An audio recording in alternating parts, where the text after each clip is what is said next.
Olá, queridos amigos do canal de Olhos Bem Abertos, sou a Nísia Unten. E antes de qualquer coisa, da introdução da nossa reflexão da semana, eu peço que vocês deixem o like, compartilhem e comentem esse vídeo. Hoje a reflexão ela é um pouco complicada, porque Jesus vai falar de uma coisa muito intrínseca de cada um de nós, que é a fidelidade. Ele vai falar em adultério, que na verdade, né, não é a mesma palavra, né, em hebraico, mas ele vai falar, foi traduzido, né, do hebraico para o grego como adultério, e nós vamos ver, né, qual é o sentido exato da palavra adultério. Mas, de qualquer forma, sempre vai nos remeter à mesma ideia, ao mesmo conjunto de valores que nós deveremos observar na nossa vida, no nosso mundo de relações. Principalmente aqui no foco da relação conjugal. Então, Jesus diz assim, ouviste o que foi dito aos antigos, não cometerás adultério. A palavra adultério é uma palavra que vem do latim. Era póstumo, alguma coisa assim, do grego, foi para o latim como adultério. Adultério já é um jeito aportuguesado de falar, né?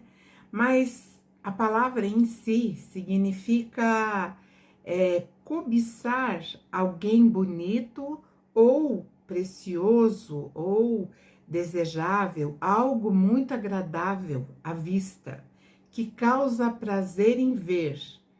E isso em hebraico, a palavra que foi usada por Jesus é lechamud, que significa então, né, essa coisa da vontade de ter aquilo que não nos pertence.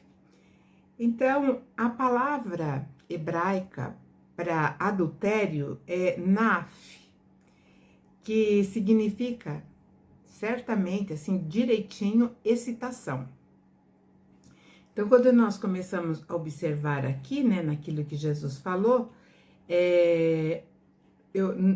qualquer que atentar, né, ou cobiçar a uma mulher, já, né, com olhos de cobiça, já em seu coração cometeu adultério.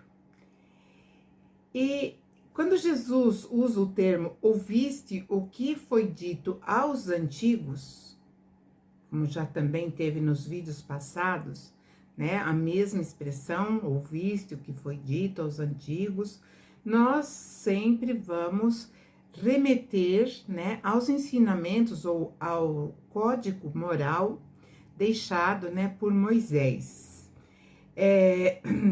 Então, ele se refere né, quando ele diz sobre a cobiça do próximo, da mulher do próximo, ele está se referindo, sim, a uma lei que foi instituída lá atrás, né, que consta até no livro, se vocês quiserem ver todo o código em relação a esse tópico, né, de comportamento sexual, está no livro do Antigo Testamento, Levítico, capítulo 20. Aí lá está bem especificado, enfim, todo o comportamento que deveria ser seguido dentro de uma convivência ou que não seria admitido, né, dentro do povo hebreu. Então, quando Jesus fala assim, né, ele está, então, se referindo a essas leis que eram realmente severas. Né, buscando no livro, vocês verão que a condenação sempre culminava na morte de duas pessoas, né, os dois envolvidos. E, dependendo, poderia ser apenas um ou, então, 3. Era bem abrangente, né? Mas Jesus, ele vem esclarecendo que qualquer que olhar para uma mulher e a cobiçar, ele já comete o ato de traição aonde? na sua mente. Por isso, nós temos que vigiar a nossa mente. Mas, olhando assim toda essa passagem, nós percebemos que no momento que nós vivemos, né, onde os valores eles estão sendo invertidos, onde não há mais um parâmetro, então percebemos com tristeza que crianças elas são desorientadas logo assim, né, com pouca idade que eu digo é pouca idade mesmo, né, acima de 5 anos. Então isso nos traz assim, né, uma inquietação em relação a todos aqueles valores que nós, né, eu digo assim, os mais velhos, carregam a respeito da fidelidade, né, da fidelidade que compreende, né, ou se compreende entre duas pessoas. E aí, quando Jesus fala assim, que não cobiçar a mulher do próximo, né, ou enfim, né, por mais bonita que seja, então a gente pergunta, e as mulheres podem, né, porque ele não falou nada em relação à mulher não poder cobiçar. Lógico que a orientação era direcionada para os homens, porque a sociedade naquele tempo era muito patriarcal. A mulher, ela era vista como um objeto, né? Uma propriedade do homem. Então, nesse período, a mulher, ela era vista como um móvel, né? Ela estava ali com uma função, dar filhos aos homens. É lógico que a beleza era um adicional. A beleza era um adicional e também porque os casamentos eram arranjados. E aí entra um outro detalhe, né? Eles eram meio que forçados a casar com aquele que fosse determinado, seja pela família, ou seja já por um concerto, né? De família, quando fulano nascer, vai ser, né? Vai casar com a fulana. Então, isso trazia também uma situação muito complicada. Porque naquele período a mulher era educada para ela ser extremamente servil. Ela tinha toda a educação severamente, né, conduzida dentro da servilidade. Então ela não tinha muito o que, vamos dizer assim, reclamar, né? Ela já era natural. Vou casar com quem meus pais acharem que é melhor para mim, ou vou ser até vendida, né? Porque era dado um dote, né? Tinha que dar um dote. Era compra, era uma questão de compra, né? Era uma negociação. Então a mulher ela não tinha assim muito poder de voz, né?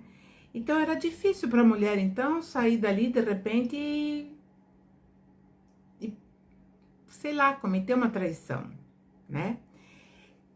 E então o homem, na verdade, tinha as prerrogativas, tanto que era dado ao homem, né,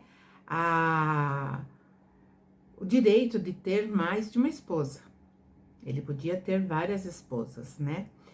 E isso fazia com que, só para dar uma ideia de como era a sociedade, vou citar o rei Salomão. O rei Salomão ele tinha 700 esposas e mais de 300 concubinas.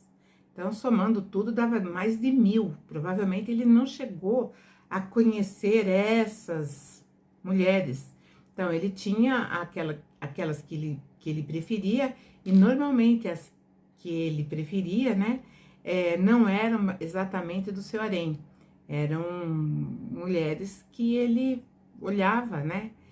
Então existia esse condicionamento mental e até moral em relação à mulher.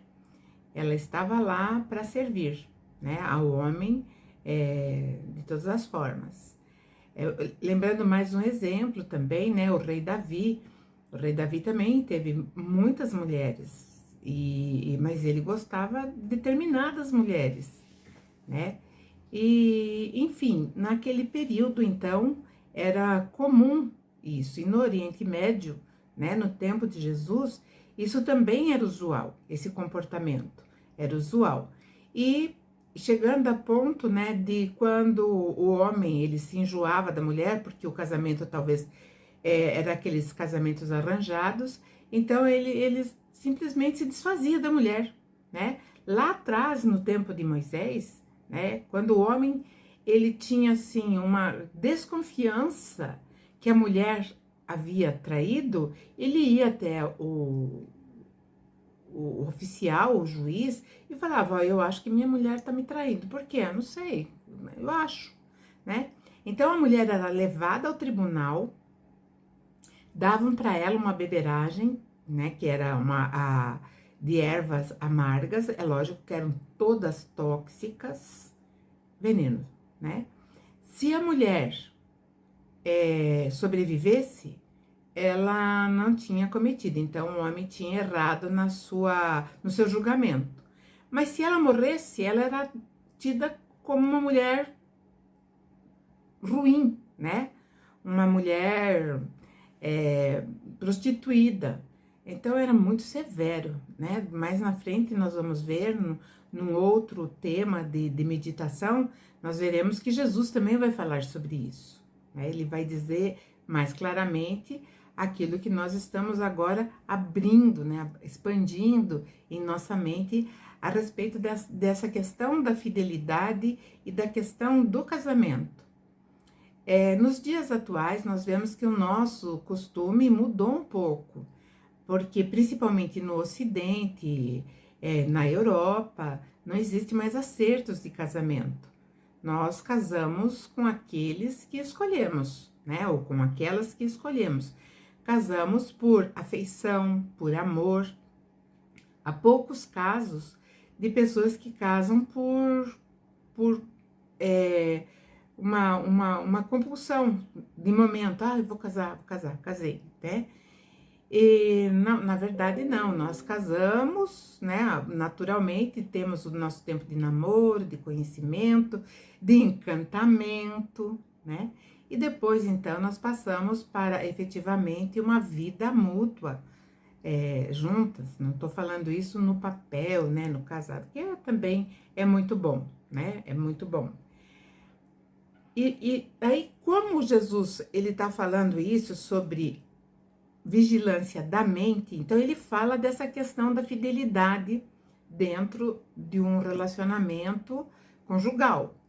Mas Jesus ele vai começar a expandir um pouquinho mais, ele vai sair um pouquinho desse ensinamento. Por quê? Porque Jesus ele vai dar para todos nós que estamos, né, seguindo as suas orientações, ele vai dar um direcionamento maior ainda, quando ele diz assim: portanto, se teu olho direito te escandalizar, arranca-o e atira-o para longe de ti, pois é melhor que se perca um dos teus membros do que todo o teu corpo seja lançado no Vale do Inom, porque inferno já falei que é uma tradução, né, no inferior, não dá, né, aonde vai jogar? No inferior, que daí conceituou-se que inferno seria um lugar para baixo, mas não é, nós sabemos disso.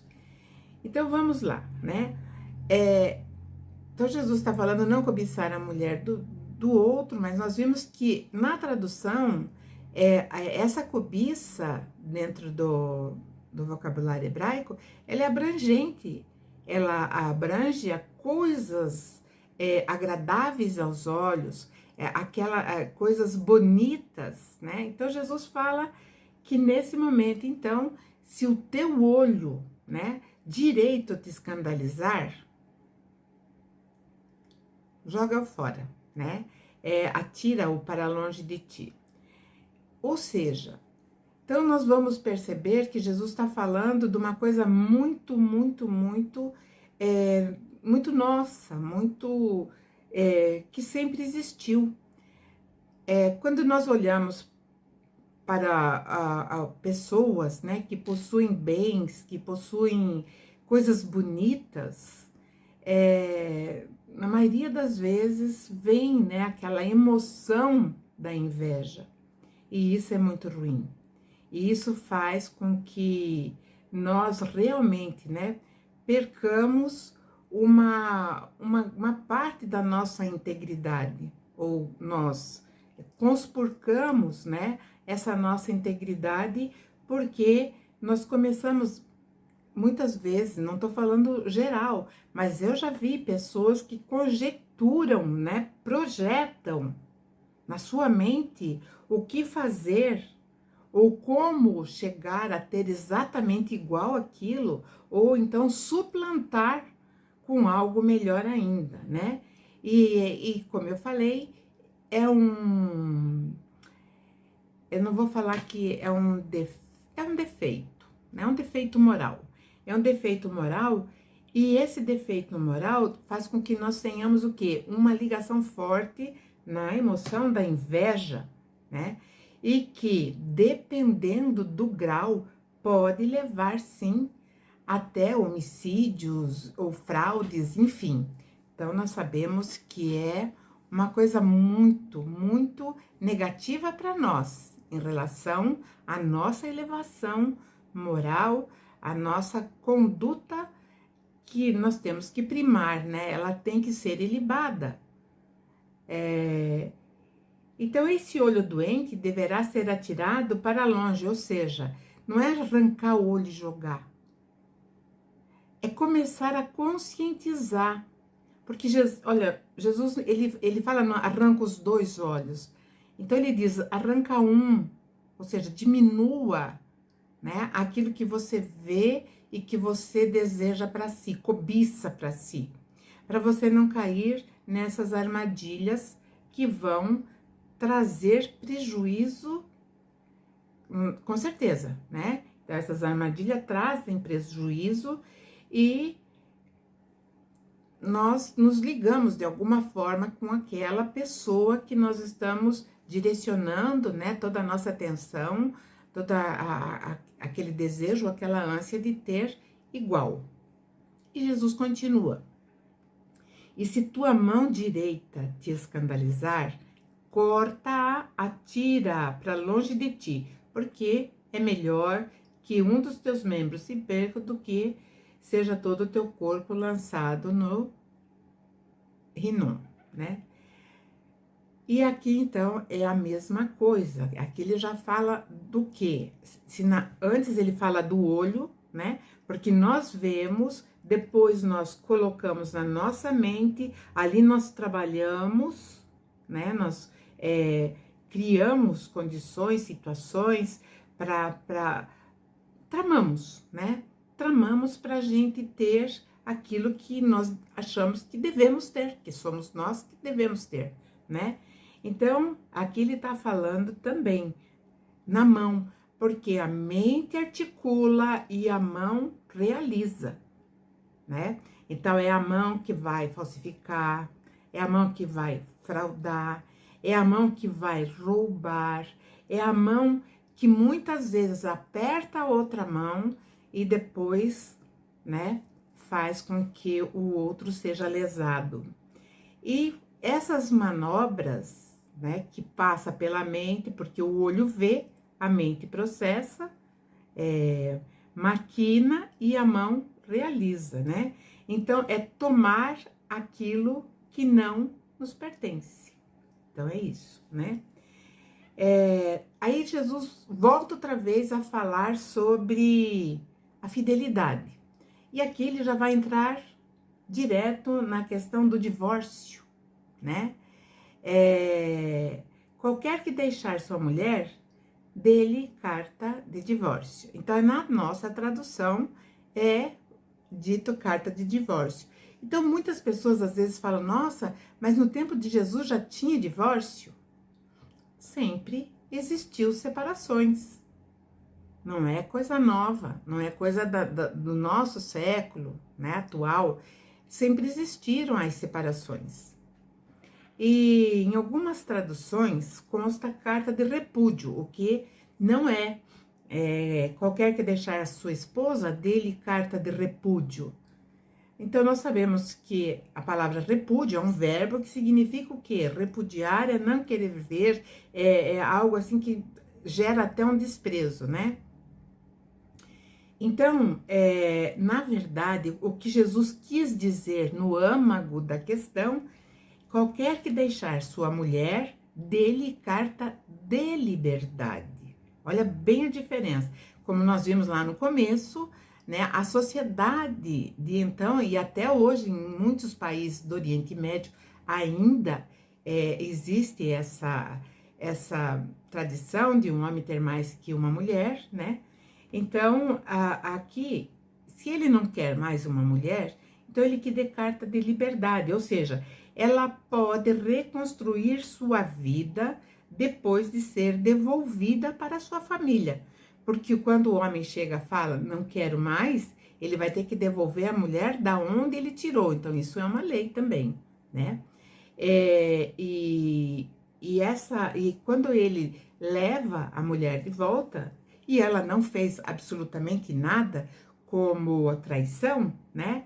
Isso pode ou poderia acarretar uma indenização caso a mulher não tivesse feito nada de ruim. E hoje, como eu falei, nossos costumes são outros, nós temos o nosso momento de namoro, de enlevo e tudo mais. Mesmo assim, depois que, né, que casa, daí venha, né, comendo sal todo dia, a gente começa a observar que, né, é complicado, que é difícil, que a pessoa tem um gênio duro, que a pessoa não liga, que a pessoa, né, não... Enfim, você começa a ver tudo o que você não viu no tempo de exploração, né? Então, quando o caso lá naquele tempo, a mulher não poderia jamais ter assim esse tipo de liberdade de falar, ai, esse homem não me dá atenção, esse homem não é aquele que eu conheci. Primeiro porque ela nem conhecia, né? E normalmente eram aparentados. Então, ele tinha que devolvê-la com a carta de liberdade e também a indenização. Muito justo, né? Aí ele continua, Jesus continua dizendo, eu porém vos digo que qualquer que repudiar sua mulher e que não seja por causa de traição, né, faz com que ela cometa adultério. Ou seja, você não explica, o homem não explicou, repudiou a mulher por quê, né? E não deu carta de liberdade para ela. Então, na verdade, ela continua ainda ligada a ele. Isso legalmente, na lei daqui. Então, ela continua ligada a ele.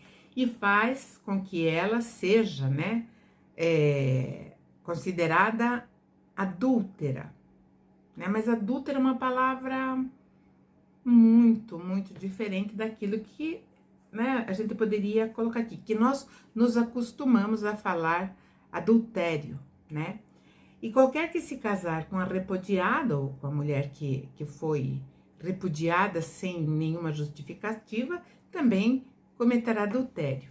Então fica assim uma responsabilidade muito grande nas uniões, né, que são realizadas, mesmo nos dias atuais.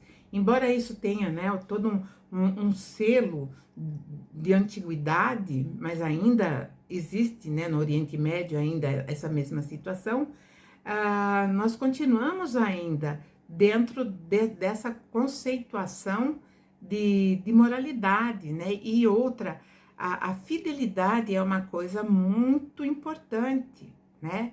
Agora não importa se vai divorciar, se vai casar de novo, beleza. Nós sabemos também que o papel, né?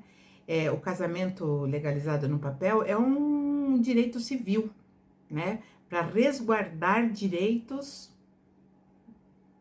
do homem ou da mulher, né? E também para os filhos que virão.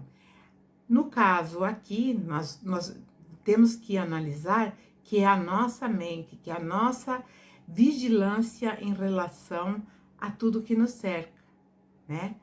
Porque muitas vezes não é ir lá e praticar, é pensar, porque o pensamento, né, vai fazer com que as mãos, né, o olho pensa, né, o olho vê, a cabeça pensa e as mãos realizam. Então é isso que Jesus falou a respeito disso, que ele vai voltar a falar mais adiante e nós estaremos assim atentos, né, nesses episódios de Jesus que são maravilhosos. Agradeço a todos, uma ótima semana, beijo e até a próxima.